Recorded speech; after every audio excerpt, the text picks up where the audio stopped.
akan menjelaskan mengenai gizi seimbang. Selamat menyaksikan!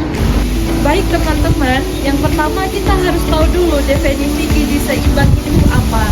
Jadi, menurut Kemenkes RI 2014, gizi seimbang adalah susunan pangan sehari-hari yang mengandung zat gizi dalam jenis dan jumlah yang sesuai dengan kebutuhan tubuh kita. Di sini kita perlu memperhatikan prinsip keanekaragaman pangan, aktivitas tubuh, kebersihan diri kita, kebersihan lingkungan, serta pemantauan berat badan ideal. Baik teman-teman, konsep gizi seimbang ini menggantikan konsep 4 sehat 5 sempurna. Kenapa digantikan? Karena dianggap tidak relevan dengan tidak memperhatikan proporsi dan kebutuhan zat gizi setiap individu. Dan yang kedua, tujuan gizi seimbang dibagi menjadi 5. Dan yang pertama, menjaga keseimbangan tubuh agar tetap berenergi.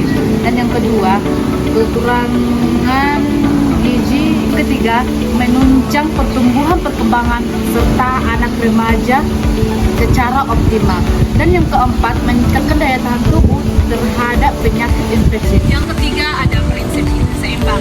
Menurut pedoman gizi seimbang Kemenkes Republik Indonesia tahun 2014 terdapat 4 pilar utama. Yang pertama ada mengonsumsi beraneka ragam makanan. Kita perlu mengonsumsi beraneka ragam makanan setiap hari. Dari kelompok pangan utama yaitu yang pertama ada karbohidrat seperti nasi, kentang, roti, ubi, jagung. Yang kedua ada protein hewani seperti ikan, daging, telur, susu. Yang ketiga ada protein nabati seperti tahu, tempe, kacang-kacangan. Yang keempat ada sayur dan buah yang berasal dari sumber vitamin dan mineral. Yang kelima ada air putih minimal 8 gelas sehari. Yang kedua ada membiasakan perilaku yang bersih seperti menjaga kebersihan diri dan makanan penting agar terhindar dari penyakit. Contohnya adalah mencuci tangan sebelum makan dan sesudah dari toilet. Yang ketiga, melakukan aktivitas fisik membantu menyeimbangkan energi tubuh keluar dan masuk. Direkomendasikan minimal 30 menit per hari, seperti berjalan kaki, bersepeda, jogging, atau aktivitas rumah tangga.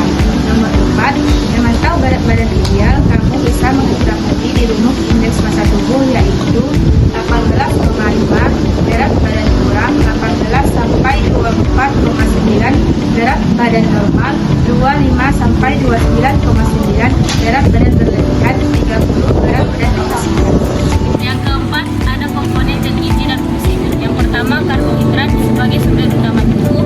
Yang kedua ada protein sebagai pelarut energi enzim dan hormon. Yang ketiga ada lemak yaitu sebagai pelarut vitamin A-DK. Yang keempat ada garam dan yodium sebagai pembentuk tulang, darah, dan gigi. Yang terakhir ada air putih sebagai keseimbangan tubuh. Nah, pola makan seimbang atau isi piringku. Konsep isi piringku ini dibuat oleh Kemenkes tahun 2019 supaya kita lebih mudah menerapkan gizi seimbang dalam kehidupan sehari-hari. Dalam satu piring makan, setengah bagian diisi oleh sayur dan buah, 1/4 bagian karbohidrat seperti nasi atau kentang, dan 1/4 lagi sumber protein seperti telur, ikan, ayam, dan tempe. Selain itu, kita juga dianjurkan untuk minum air putih dan membatasi gula maksimal 4 sendok makan per hari, garam maksimal setengah sendok teh per hari, dan minyak 5 sendok makan per hari. Akibat tidak menerapkan gizi seimbang bisa mengakibatkan 1. Kekurangan gizi atau malnutrisi bisa mengakibatkan kekurangan energi kronik, anemia, stunting, hingga sakit dan lemas. Yang kedua yaitu lebih gizi bisa mengakibatkan obesitas, diabetes mellitus tipe 2, penyakit jantung koroner, hipertensi. Yang ketiga yaitu defisiensi spesifik, yaitu kekurangan vitamin A bisa menyebabkan kabut senja, kekurangan zat besi bisa menyebabkan anemia, kekurangan yodium bisa menyebabkan gondok. Yang ketujuh, menu sehari-hari dengan gizi seimbang. Nah, jadi untuk sarapan pagi kita bisa menggunakan nasi, telur dadar, sayur kangkung, dan buah pepaya. Tidak lupa minum air putih. Untuk makan siangnya kita bisa menggunakan nasi, ayam bakar, sayur bayam, tempe, dan air putih. Nah, untuk makan malam kita bisa mengganti nasi dengan kentang rebus, ikan pindang, tumis wortel dan buncis, dan jus jeruk. Nah, untuk cemilan usahakan cemilan yang sehat seperti buah pisang, kacang penerapan gizi seimbang pada ibu hamil dan menyusui menurut Kemenkes Republik Indonesia tahun 2018. Yang pertama, pada ibu hamil membutuhkan tambahan energi kurang lebih 300 kalori per hari, tambahan protein, zat besi, asam folat, kalsium, dan vitamin C. Mengkonsumsi sayuran hijau, padi, daging, susu, dan buah.